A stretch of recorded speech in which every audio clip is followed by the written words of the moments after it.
Book of Heaven, Volume 22, June 17, 1927. How the Will of God is Everything.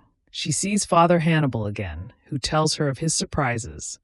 I feel my poor mind as though fixed in the center of the supreme fiat, and going about around this center, I diffused myself in all of its acts, embracing everyone and everything in the endlessness of its light.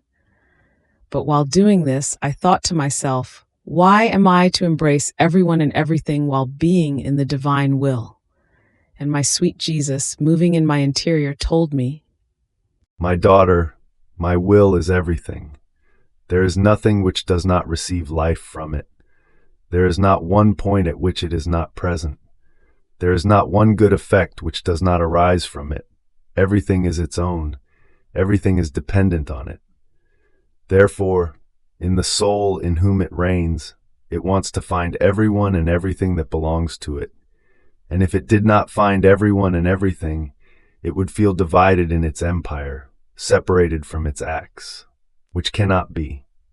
This is why, in feeling the life of the divine fiat within yourself, together with Embrylf, you feel everything and everyone. You feel the life of the sun which gives light, warms and fecundates, as well as the earth which, in breathing this light, vegetates, clothes itself with plants and flowers, and holding hands, earth and sun sustain and delight all generations. It is my will that gives life to the sun, that makes the earth breathe to cheer the whole creation, making the birds sing, the lambs jump and bleat, and everything that happens in the universe. Do you perhaps not want to feel all that my will does? Enclosing everything in you, as though in one single center, my will makes you feel the human heart palpitating, the mind thinking, the hands operating. But while it gives life to all this, since creatures are not all for it, it does not find the requital of its divine acts in the acts of the creature, and it wants from you what they do not do. It wants all of its acts to be filled by you with the acts of its very divine will.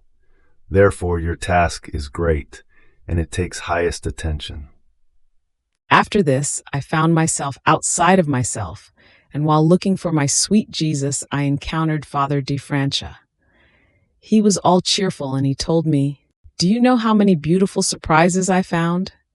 I did not think it would be so when I was on earth, though I thought I had done good by publishing the hours of the Passion.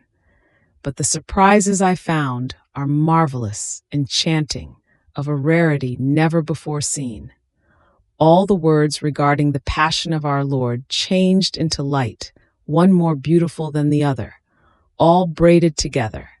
And these lights grow more and more as creatures do the hours of the Passion, so more lights add to the first.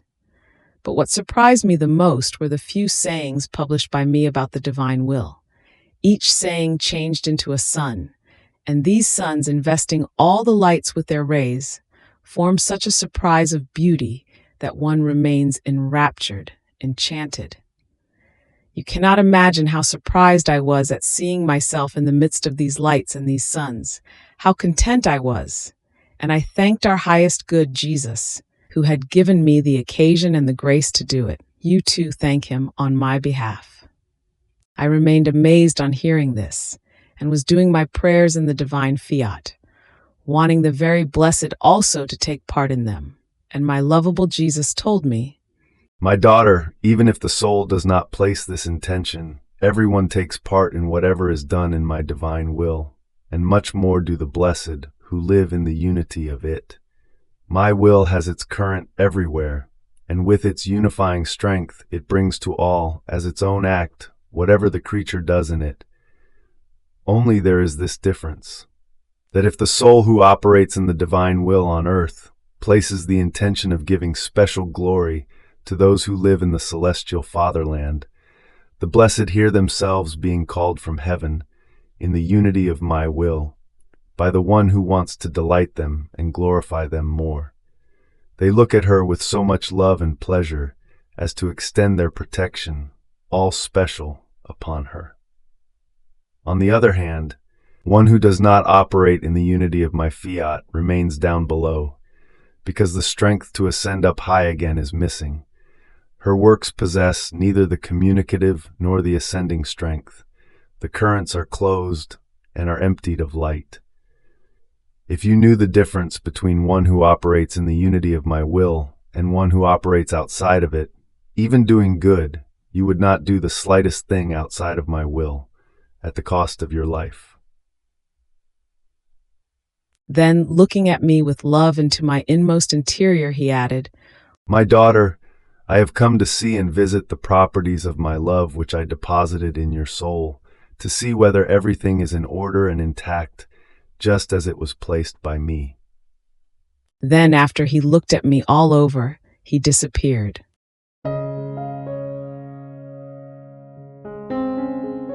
Thank you for being a part of our community here at Divine Will app. If you enjoy listening to Jesus' lessons on how to live in the divine will, please give this video a thumbs up. Your likes help us reach more souls yearning to live in the kingdom of the divine will. We'd love to hear your thoughts and reflections, so drop a comment below. Your insights not only enrich our community, but also inspire others on their spiritual journey. And don't forget to subscribe to our channel. By joining us, you're helping to spread the news of the kingdom of the divine will, so that together we can bring His kingdom to reign on earth as it is in heaven. In the divine will, always.